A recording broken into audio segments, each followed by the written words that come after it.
Well, God bless you and good morning, everyone. Thank you so very much for joining me here on the set of Kingdom Voice. My name is Apostle Lance Bellany, and as always, it is my pleasure to have you here with us to be a part of the broadcast as we journey together into the kingdom, as we come together and share experiences, as we experience the kingdom of heaven in this unveiling season that is taking place right in our midst, as we are actively a part of this transitional season of the kingdom. So I want to say thank all of you, and I really do appreciate all of you for taking a few minutes out of your walk of faith to join me this morning and each Sunday morning as we share truths of the kingdom from an apostolic perspective. And I say that and I emphasize that because I absolutely believe that as Elohim is doing what they do, they raise up voices among us. And among those voices are apostolic voices. And they share a unique perspective of the kingdom. They share a unique perspective of the kingdom um, that is necessary for us to fully comprehend and understand what is taking place, what is happening, and how we can become a part of that and leverage that to maximize our kingdom experience. So, again, thank you so very much. I really do appreciate it. And as we get ready to get started this morning, I want to ask each of you that will to consider connecting with us, being a part of what we do here at Kingdom Voice, helping us expand and reach out, expand our reach here at Kingdom Voice. And you can see on your screen different ways in which you can reach us: email, website, regular mail. We can also join the podcast. I really do appreciate each of you for doing for connecting with us and reaching out to us as a part of your growth and your spiritual journey and your kingdom journey. So again, thank you so very much. I do appreciate it and really do hope that hope to hear from you guys in the days to come. Just by one last bit of housekeeping, if you haven't already subscribed to our YouTube channel, I'm going to ask that you take a minute and do that. You can reach us on YouTube at Rock of Truth Ministries, or and there you can subscribe to the channel, and that would certainly help us, and we certainly appreciate that. Lastly, I want to invite all of you to share your thoughts and your comments. Share them because I see them and I can respond to them, and I enjoy responding to them. It makes the broadcast more engaging, and so please check in. Thank you. I see Gary and Sandrea. Thank you so very much, and Apostle Vince. As always, I appreciate you, brother, and your support and being a part of what we're doing. And obviously, you and I walk very closely together, so I do appreciate you checking in and connecting. Again, share your thoughts, share your comments, and absolutely share your disagreements. Let's have a dialogue around the things that we don't agree on, and I guarantee you, I promise you, there will be common ground to be excuse me, common ground to be found as we just share our thoughts with one another. Okay. All right. Well, listen. Wanted to talk today about God, government, and society. God, government, and society. And I want to start with this idea, with the reality of God. In the beginning, God. And so it all begins with God. Now, the challenge for many cultures, societies, for many people is that when you say God, their immediate response is religious and religion. And for those of us in the Western Hemisphere, by and large, overwhelmingly predominant is Christianity. So when we begin to think about God, we began to conflate God with the religion at hand. And one thing that I've learned, one thing that I've come to realize as a part of my journey and my growth and maturation, first as a human being, is and then as an intellectual, aware human being, is to understand that God is not synonymous with religion. God is not synonymous with religion. Okay. Religion has co-opted the idea, the concept, the perceptions of God. And so overwhelmingly, by and large, I would even say 99% of the inhabitants of the earth, when they hear the term God, they immediately default to religion. But I want to try to shift the paradigm here today on the broadcast to begin to help you understand that God is not religion. Okay. Religion has adopted God, but God is, full stop. Let's stop right there. God is. And now if religion wants to be and embrace God, that's fine, but God is far bigger, more greater than religion. And people don't understand that. People fail to concept or grasp that concept that God is greater than. Okay, fill in the blank. And so let's start with the premise that in the beginning, God. What God did, what Elohim did, if you will, was to create this existence that we know today as life. Within that existence, God created nature. Okay. Within that existence, God created the human. Within that existence, God created society. Within that existence, God created government.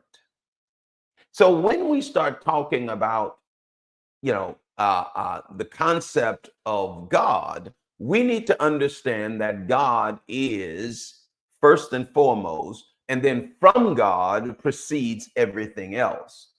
So today we want to talk about God, government, and society. Okay. The one thing that I understand is that the pattern that has been established by God in the creation of mankind and in the creation of this thing that we call life, God established certain patterns. God established certain, for lack of a better word, patterns. Okay. And within those patterns and practices, God established the idea that humanity would begin, and I've said this on this broadcast before, humanity, life begins at the micro level and then grows, matures, expands to the macro, to the collective, to the communal level. And the way the individual or the micro engages with the broader community is to bring its unique identity to the broader collective. So let's start right there and just for a moment talk about when God established the creation. God established and began that creation with the individual. God made the animals. God made the vegetation. God made the solar system. God made the human. From the human, God established a mandate: be fruitful and multiply. Now, that mandate runs common through every living thing that was created. Okay? Every living thing that was created. The mandate of procreation or multiplying came from the creation of that entity, whether it was plant or animal or human. Okay? And so God established that mandate of procreation. So from that created entity, God put in them the ability to recreate or procreate themselves or itself. Okay. And so my point to that is that God always starts with the micro, with that individual. So the concept of God is to establish themselves in the individual within the society. Okay. God seeks to establish themselves within the individual, within the society. And from that individual, God desires to manifest themselves in multiple ways that they have identified. They have identified themselves to those individuals. Those individuals bring God to the greater collective. I hope you can grab the concept of what I'm talking about. So it's important for you to allow us, rather, to allow God to establish themselves in me, so that when I take the God that is in me to the greater collective, I'm taking what they have established in me, and now I can take that to the greater, broader community that we call society. But God established themselves. So let me back up for just a second and just talk a little bit about the concept of God. It's very hard for me, and it's very challenging for me to not to comprehend people that do not comprehend a creator. Okay. Some people refer to it as a higher being, a higher power, what have you, a greater intelligence, what have you. And I'm okay with that, because in the reality of it all is that is in fact what the creator is: a higher power, a greater intelligence, a greater being, whatever. Humanity gave the concept and created the concept of God, and in that process created the concept of religion. But so let's take it back to the pre-religion ideology and understanding. Now you have this greater, higher intelligence understanding, or the greater being, or a higher being. Okay. And again, I'm okay with establishing that as a precedent of the existence of the creator, of the higher being, of God. What I want to encourage you to do is to strip away from God your concept of religion. Strip it away. I don't care whatever you're thinking about, whatever you're talking about, just strip that away for just a second and allow the understanding of the creator to begin to identify itself in you. Okay. The creator. There is a creator, the creator, that made everything that we understand to be life, living, existence. And that creator has the desire or the power to reveal themselves to you. Begin at that small premise. So let me back up for a second.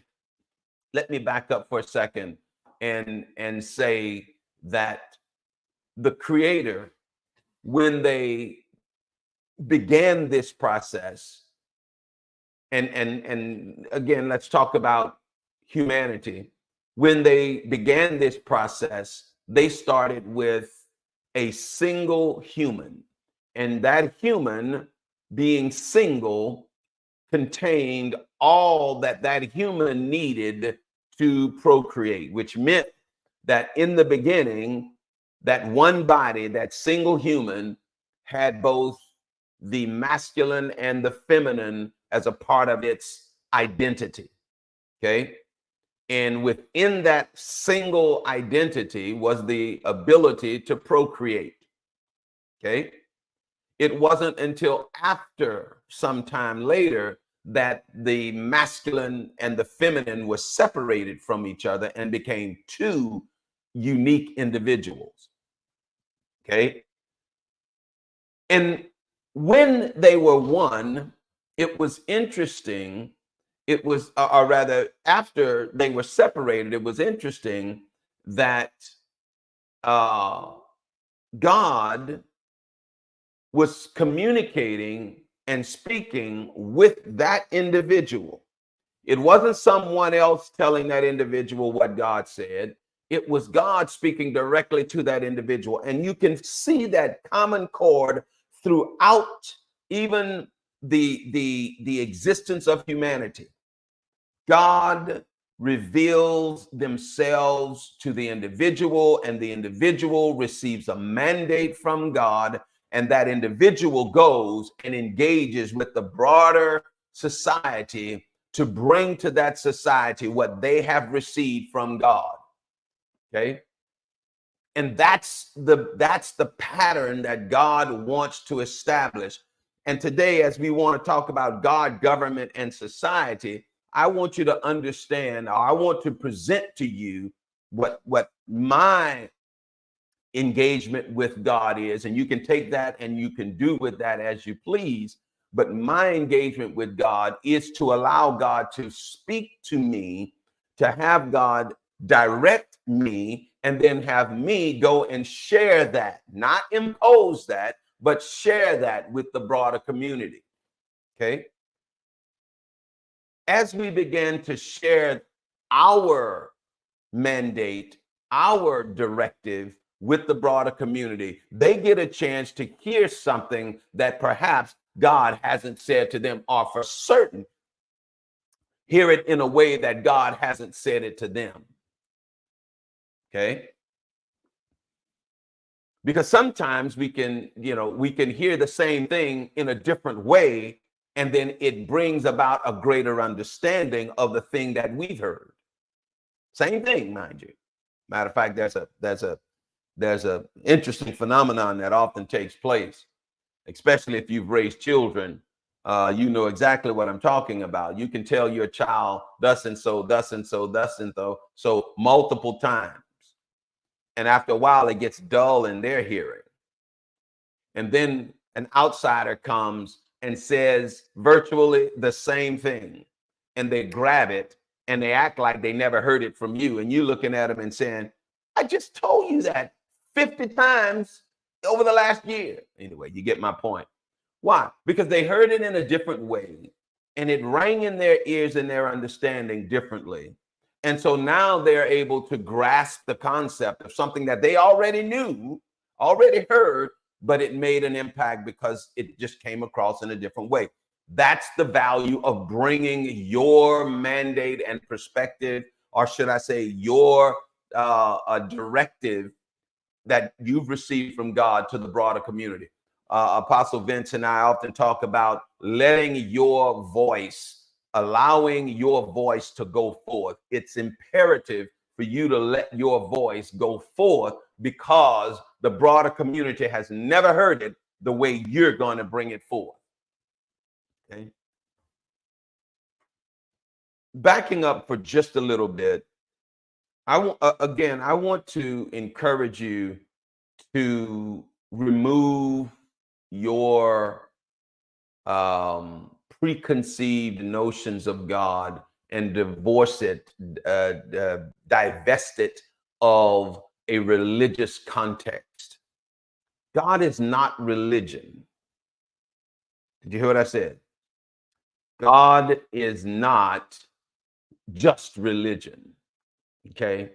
God is greater than religion. I want to experience God beyond the borders and the control of religion.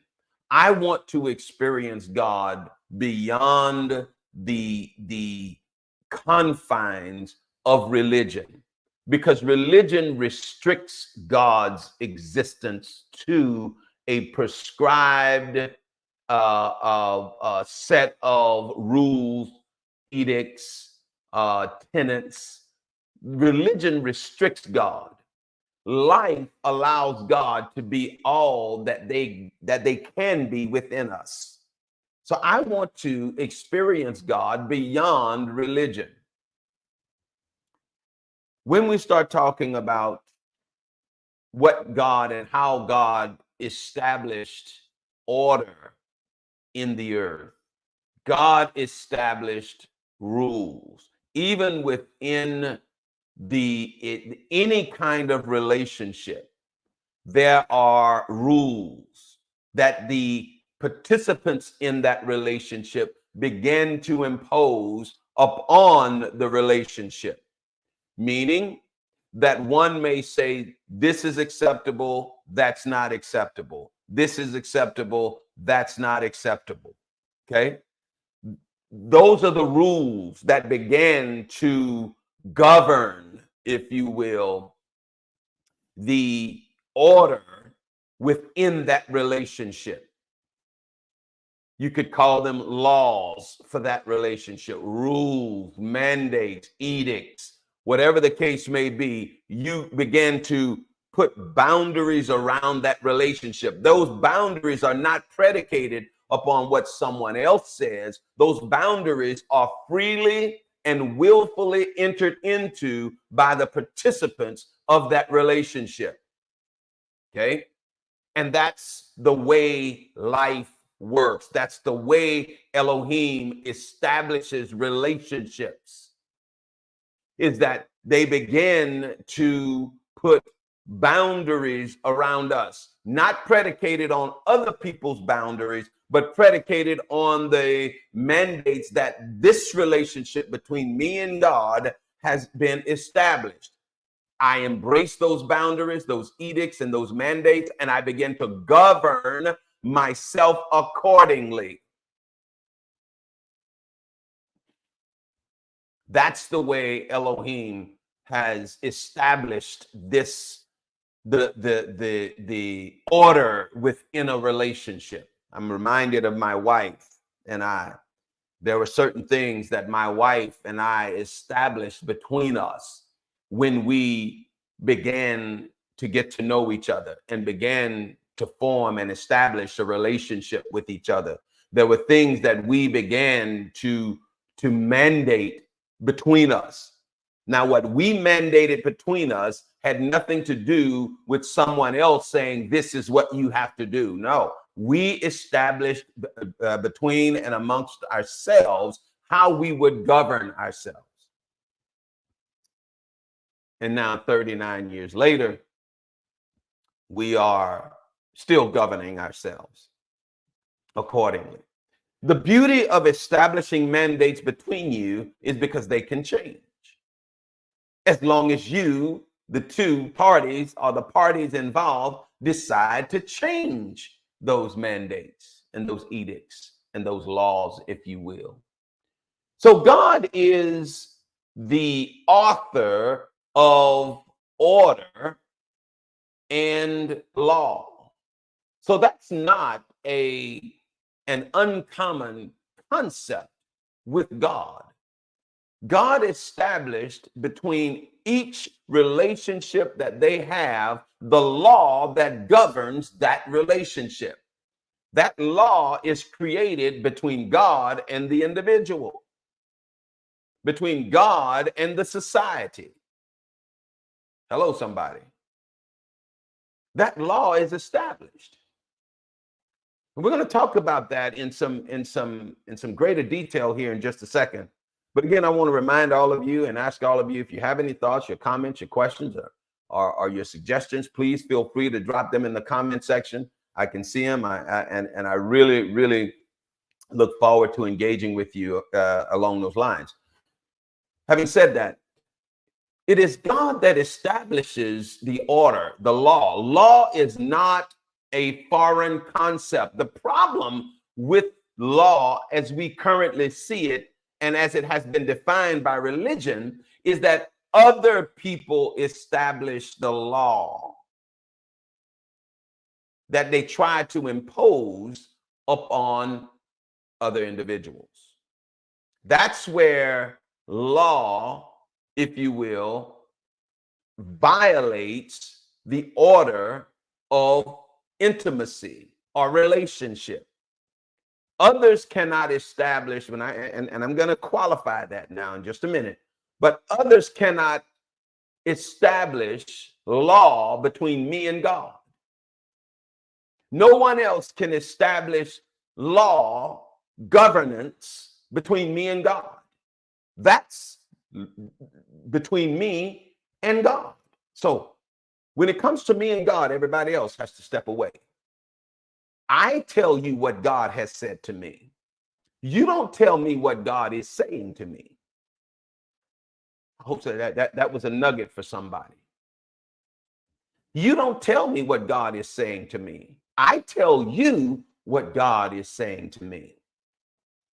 Because of the intimacy that God is establishing with and has established with me.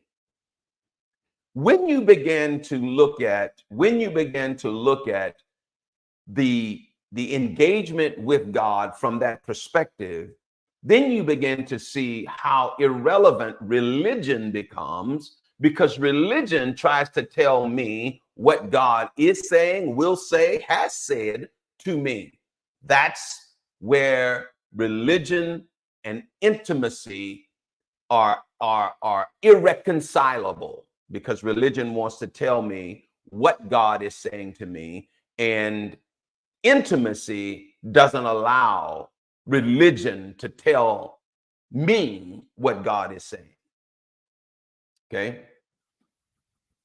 When we begin to look at and embrace this understanding, you begin to understand that religion does not have a role in the intimacy that God wants to establish with you.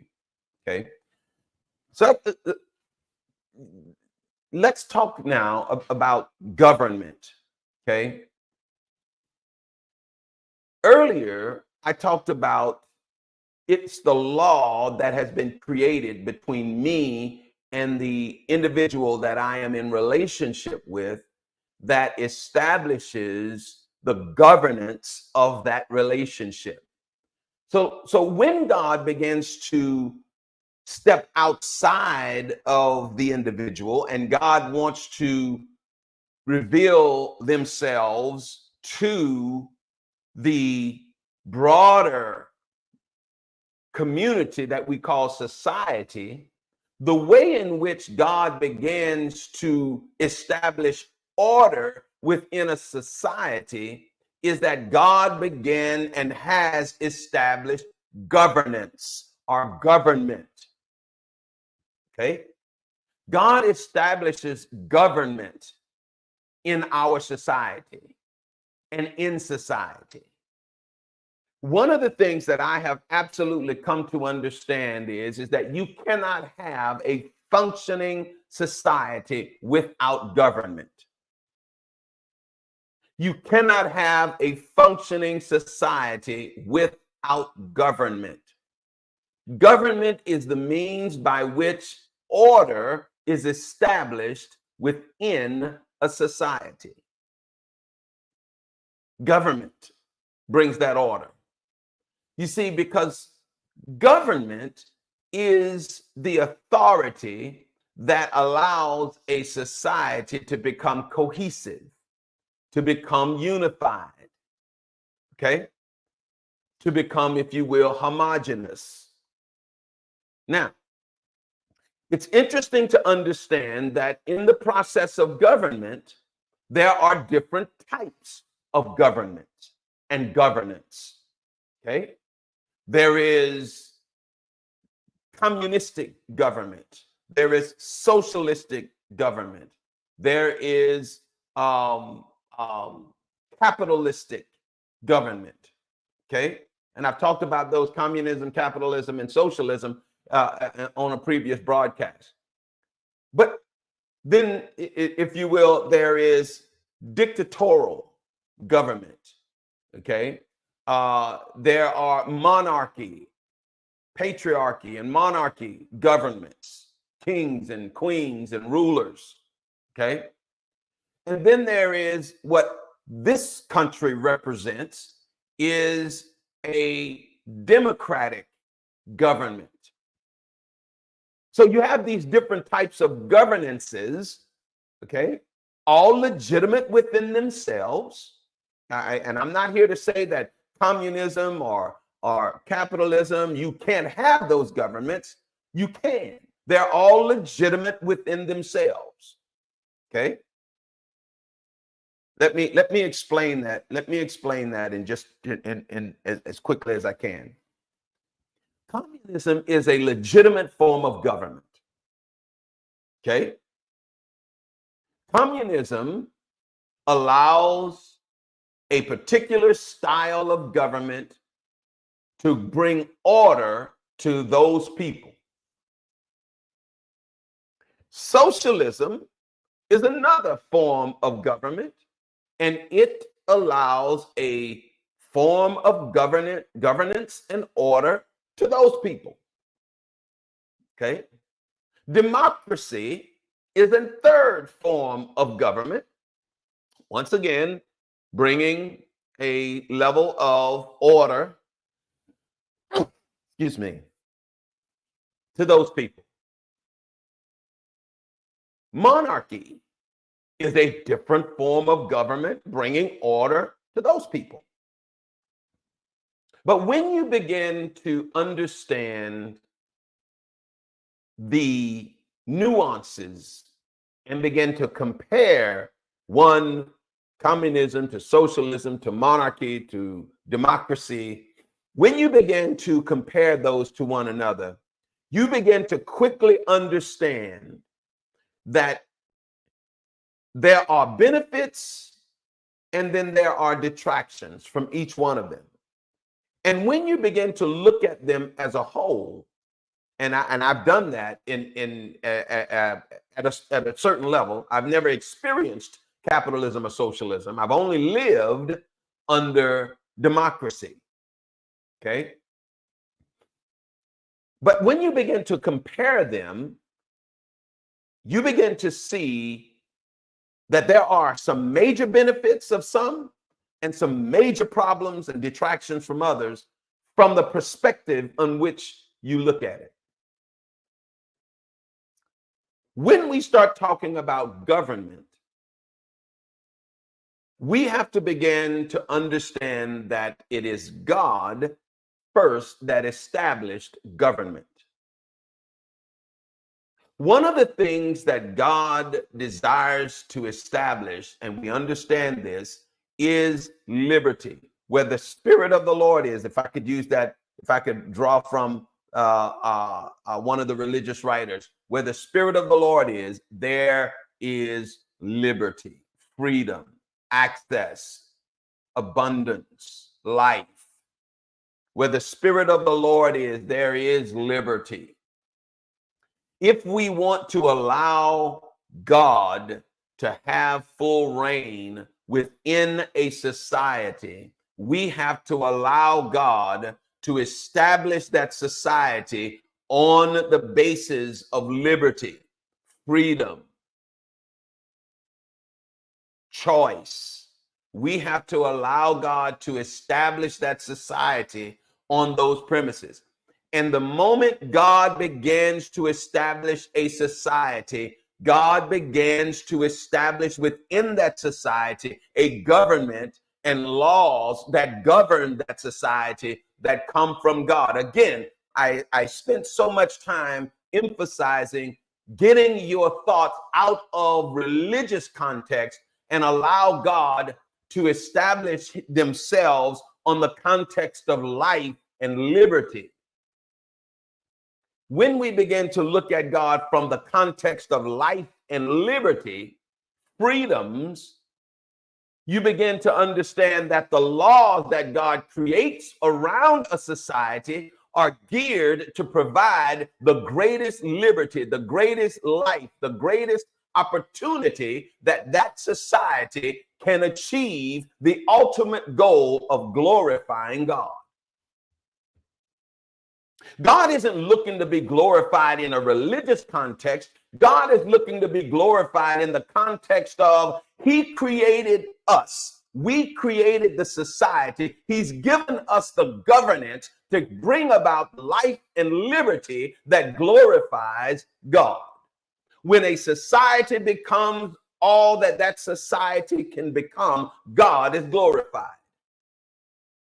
I'm going to say that again. When a society achieves all that that society can achieve, and not can achieve, all that that society should become, then God is glorified. I learned this by watching nature and looking at nature. When a tree becomes full blown in its existence and becomes everything that that tree should become, fruit bearing, flower bearing, whatever the case may be, that tree glorifies God in its existence, in the sheer fact that it exists and it is doing what it was created to do. It is now glorifying God.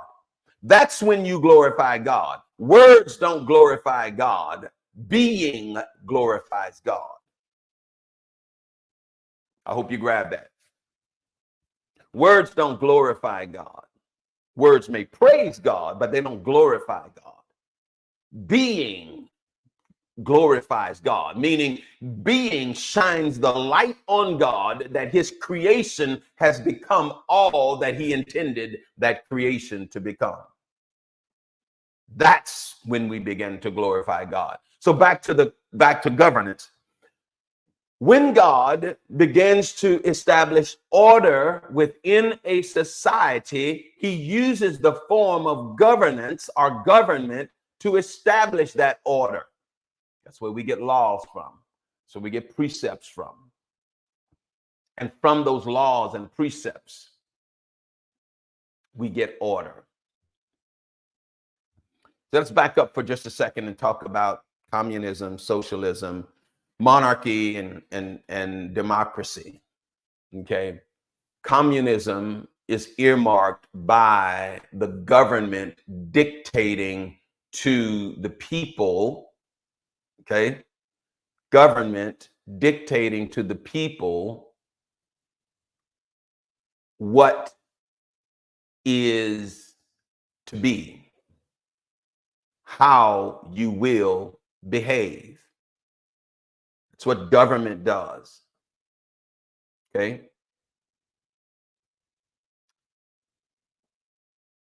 Communism, the government, and again, I don't want to get into political. I just want to try to establish just a working understanding of communism.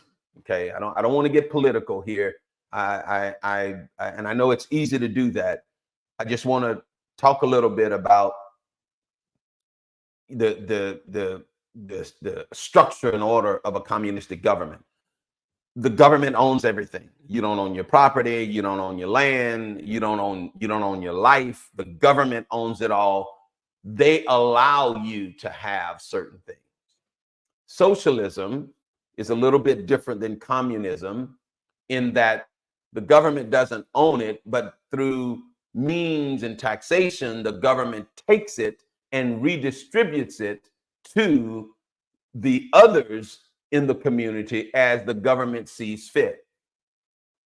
Communism, socialism. In a monarchy, you have a king, a ruling class, kings, and you have dukes and earls, and you have not, all of the ruling class, and the king allows, or the queen allows subjects of theirs to rule over lower subjects. And then you get into the idea of royals and commoners. Okay. And that entire structure of governance. And so then you know, whatever edict the king or the queen mandates or releases becomes the law of the land. Communism, socialism, monarchy. Then you have democracy.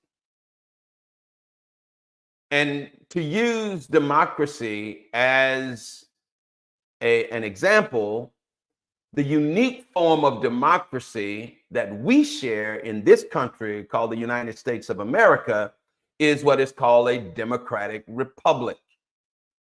Okay. And again, I don't want to get into a civics lesson. I just want to make the point of God, governance, and society.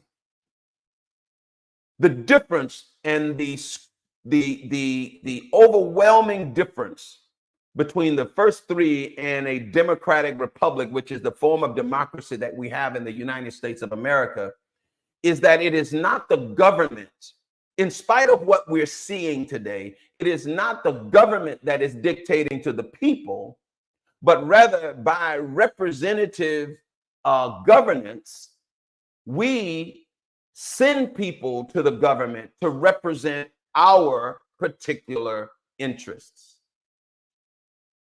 So if we don't like what the government is doing in a democracy, in a democratic republic, we can change and shift the people that are in leadership. We can do that. That is the beauty of the democratic republic. Okay. And so it is within the construct of those governances, if people will allow God to establish that intimacy between the creator and the society, God will establish the governance for that society. Now, let me be very clear. After having studied all of these different types of governances in existence, the shortfalls, the advantages, the whatever the other criteria we can think of, it has become clear to me, to this person that's talking to you right now, that a democratic republic is far superior than any of the other three when it comes to the liberties, freedoms, opportunities, advantages of the governed, of the people. Because we, the people in a democratic republic, have the opportunity to allow God to speak to me to engage with the broader community and shape the governance that the broader community adheres to. We, the people, have that right. And the beauty of a democratic republic is that Texas, where I live, can be different than New York, where maybe some of you may live, or Arkansas, or Louisiana, where I used to live, or Florida, where I used to live, or Georgia, where I used to live. Texas has the right within a democratic republic to govern itself and freely participate in the governance of the United States. And you can get into all kinds of civics lessons and what have you in that respect. But God, governance, and society. A society cannot function without governance. Hear me good. A society cannot function, cannot be functional without governance. And the greatest governance that we can have is the governance that has been established by God. And again, I repeat and I request and I adjure you not to conflate religion with God establishing governance within a society. A functioning society is at its best when the people within that society are at liberty to express and to declare what they have heard God say to them and allow the rest of society to buy into that. That's when a society becomes functional. That's when a society becomes prosperous, powerful. That's when a society becomes glorifying to God. With that being said, let me digress for just a little bit. I want you to understand that it is absolutely imperative for you as sons and daughters of Elohim to be at liberty to say what you are hearing Elohim say. not be afraid of political backlash, not being afraid of social backlash. I'm not saying you have to make people do what you say, but you should let people hear what you have to say. You shouldn't be afraid. It doesn't have to be confrontational. I'll give you an example of what I'm talking about. I was in a long conversation yesterday with a very dear friend of mine. We just happened to see this particular subject from a different perspective. Okay, and I was challenging my friend. I was challenging them yesterday, on the subject of abortion. And the position that my friend took was that my concern is what happens after the child is born. Okay, I said, okay, that's fine. I respect that. I said, but you shouldn't, and I hope you're not, discounting the life of the child before it's born. I said, I get it. Preborn is not your focus. I'm okay with that. There are a lot of people who are not focused on the abortion issue. Okay. And again, I don't want to get into a political, I'm just giving this as an example. There are a lot of people that aren't focused on the abortion issue, but can still be concerned and supportive of the issues surrounding abortion. Okay. Their focus in his particular case, his focus was what happens to the child after birth. What type of governance and laws and mandates and edicts that are in place to ensure that that child after birth is given the opportunities to thrive and become all that they can be. Okay. And so we had that conversation. The point of the matter is that we had the conversation. He heard what I had to say. I heard what he had to say. And as a matter, and as a part of that process, we heard each other. And that's all I can ask. That's all God ever asked. That's all you should ever ask is don't silence my voice because you don't like what I'm saying, because what I'm saying is adding to the collective. Think about it this way.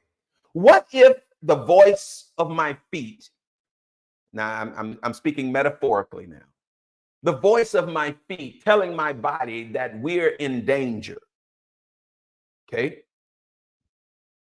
And my hands are saying, I don't feel any danger. I don't see any, I don't sense any danger. The hands unaware that the feet are walking on glass. So the feet are sending signals to the brain of pain, and the hands are oblivious to that pain because it's not on the ground. The hands don't dwell on the ground. Or the feet being unaware that the hands have grabbed a hot skillet and the handle of a hot skillet, and it is experiencing pain because it is burning them. And the feet are saying, I don't see the problem with that. But you can see the disconnect if the feet and the hands were not in harmony with each other, or at least not aware of what each other are going through. And so it is the pain signal going from the feet to the brain, going from the hand to the brain, that lets the whole body know that there is danger. This is why it's so imperative for a functioning society to be open to the hearing and to the discourse of all of its members in whatever form that may take. And in the case of America, it's a democratic republic. We have elections. Elections have consequences. Those elections have results. Those results have impact. And this is why when you talk about God governance in society, it is God that establishes governance. It is governance that establishes order within a society. And so therefore, it's imperative that we allow the type of governance that God wants to establish. And I keep qualifying this, and I will continue to qualify this. Do not mistake what I'm saying about God establishing governance with religious governance. That's not what I'm talking about. That is not what I'm talking about. I'm talking about God speaking to the individual declaring their voice, the voice having impact, and the impact now shapes how the government is established among us. Got a few more minutes before we go. I want to invite all of you again to share your thoughts. Gary, I see your comments. I'm going to get to them in just a minute. But I want all of you to feel free to share your comments and your thoughts about what I'm talking about today. But we're talking about God, governance, and society. And let me digress for just a little bit and say this. So many of you are so wrapped, bundled tight, tied, and bound by religion that you can't even conceive what I'm talking about. Okay, so just allow what I'm sharing with you to marinate within you for a minute.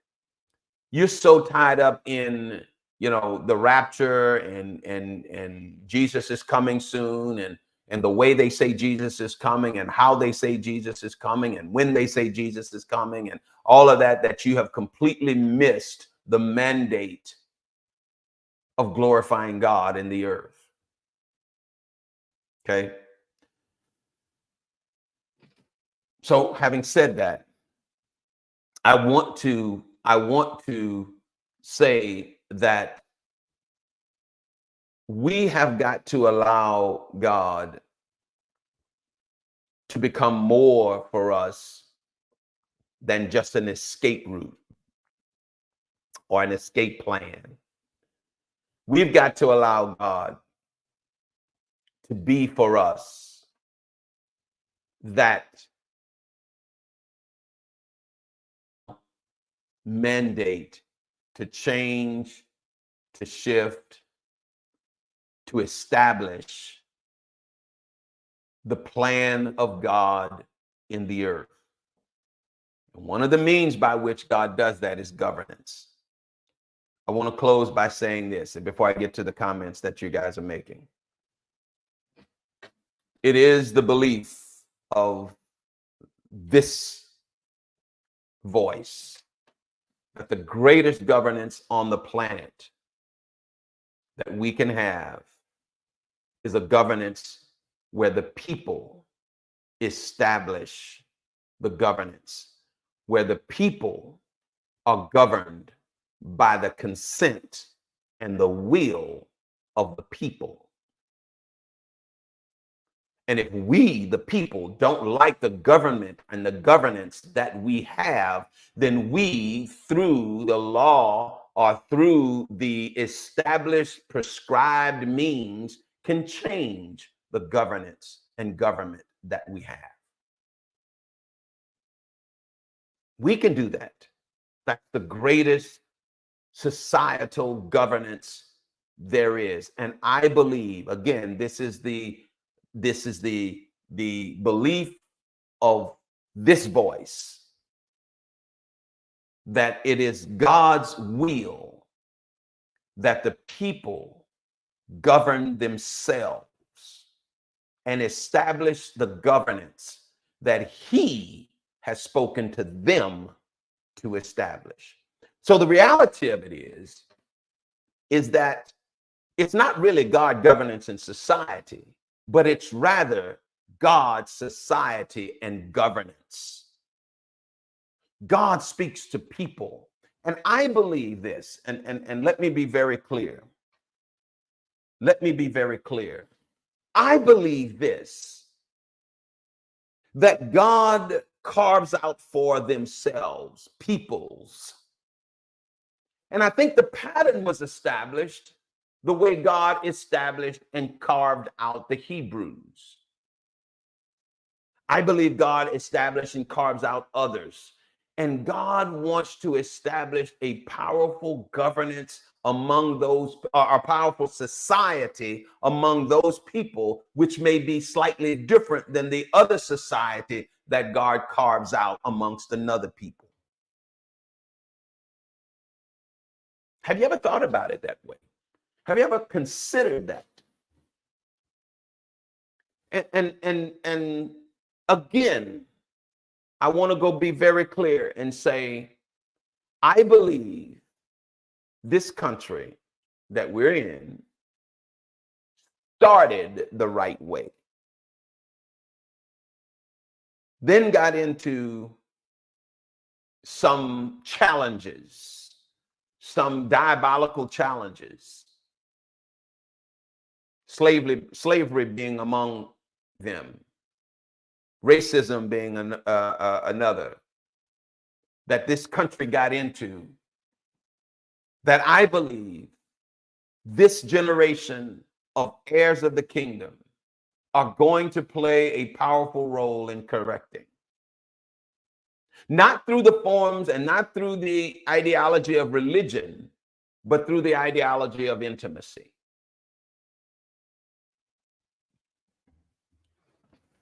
Okay. If we can do that, if we allow Elohim to do that, we will experience such a powerful, powerful manifestation of God amongst us to the likes that we've never seen before. I truly believe that. Amen. Okay, we've got a few more minutes. I'm going to read some of the comments that we have. Jamie, how you doing, brother? Glad you stopped by. Sonship, Gary said this, sonship spoken to others is like sharing a whole different world or religion to them. You have just set a large field of unplowed ground before them. And you have, Gary, you absolutely have. Sonship is again, it's such a unique approach to a relationship with God that is completely devoid of religion and completely based on intimacy. And if I can begin to engage with that and experience that, I quickly began to understand how inferior religion is to sonship, how inferior religion is to intimacy. It absolutely is. So I would encourage, Gary, as you just said, sharing it with them is just that, sharing it with them. Let them embrace it and take it and ingest it at their at their own pace. Okay? Because I firmly believe in the old saying that a man convinced against his will is of the same opinion still, meaning that I can try to make you do something, but I can never make you believe anything. Belief only comes from within. Gary, you went on to say, when you set persons to start thinking of themselves, to start hearing from Elohim, their eyes look like they are empty, wondering, where are they? They start to wonder, where are they? I need GPS or I am lost. I say, stop, be quiet, and listen. You know, you take the Bible from people, it's like taking their GPS from them. I like that analogy, Gary. You take their religion from them, it's like taking their GPS from them, because we have been in this Western religious culture and society been so indoctrinated to believe that religion is the only answer and manifestation of God, that the concept of something outside of religion able to manifest God is completely foreign. Okay, it is unthinkable in the Western religious mindset, but it is in fact the very thing that God is establishing in us right now. Last comment, Lady Jolynn Poole said, name calling, hate, and spreading of lies has overtaken democratic governance. Dissenting voices are demonized and shouted down. Sons through Elohim will have to change this situation. That's exactly right, Lady Joe. I want to say that you know, it's important for us to understand that. Let me, for the sake of your comment, Lady Joe, let me just share a little bit more from more of a political, um, societal standpoint. We have in our society three branches of government. Okay, the legislative, the judicial, and the executive branches of government. Okay, they all have a unique role. There is a fourth branch of government given authority by the Constitution. It doesn't make laws, it doesn't enforce laws, and it doesn't rule on those laws, but it holds the lawmaker, the law executor, and the law ruler accountable to the people that have given these three branches of government the authority to exist. And that is the unofficial branch of the press, the free press, which has a constitutional right to exist. So the legislative, the judicial, or the executive cannot rule out the press without the consent of the people. So the press has been there and is there. And I'm going somewhere with this. The press, the free press, the media has been established as an entity by the Constitution that governs the three branches. We, the people, depend on the free press to do journalistic and to maintain journalistic integrity and to do journalism, to investigate, report the information and the issues going on within the three branches, official branches of government, to hold the powerful accountable. That's the role of the free press. My concern is that we've lost confidence in the free press. Now I'm not going to say the majority, but a large swath of the governed has lost confidence in the fourth unofficial branch of government called the media or the free press. And as a result of that, we have to deal with, as you just mentioned, Joe, misinformation, lies, the putting down of dissenting voices. And that gives me great concern, as it really reveals the fact that we've got to get that part of our governance under control, or not under control, but back doing what it was originally intended to do.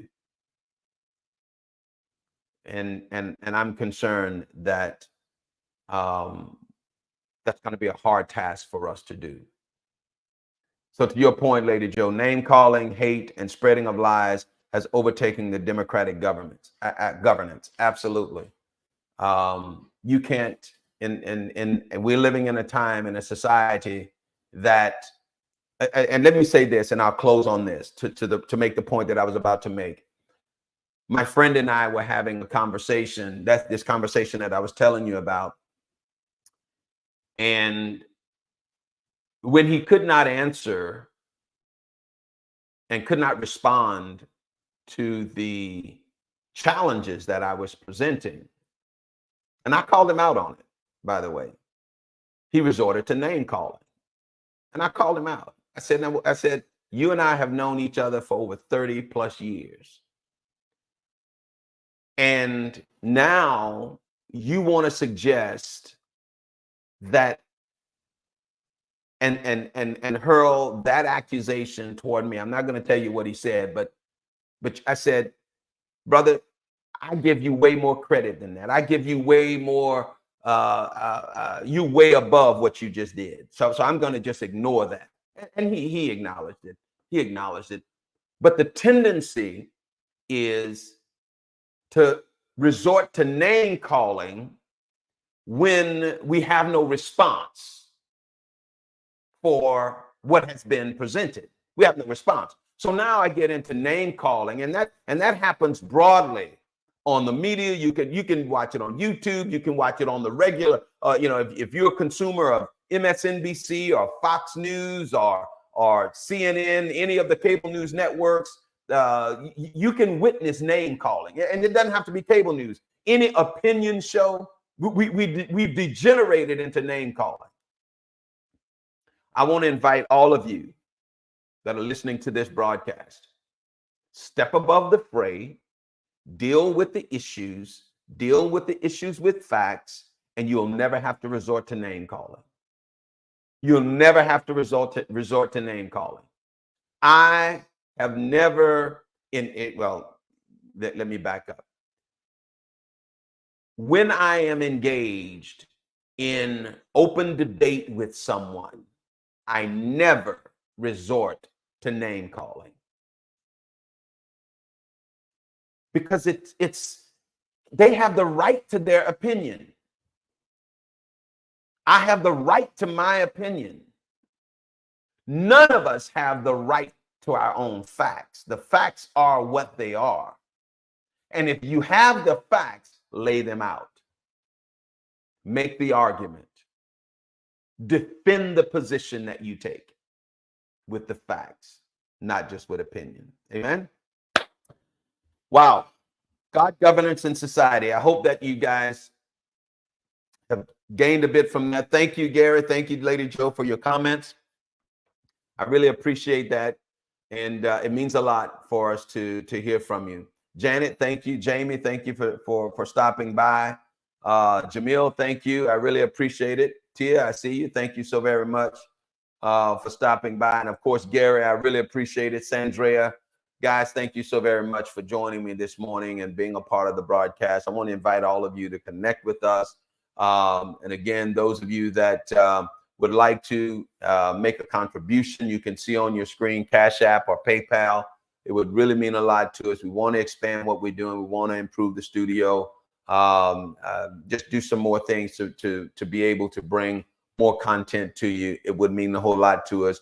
$LC Bellany or @LC Bellany for the particular platform that you'd like to make a contribution. You can do so. It would mean a lot. I really do appreciate it. Thank you again. Join us again next time. Until then, be well, be blessed, and we'll see you again next Sunday morning, 10:30 Central Time, a.m. Central Time, right here on Kingdom Voice. See you then.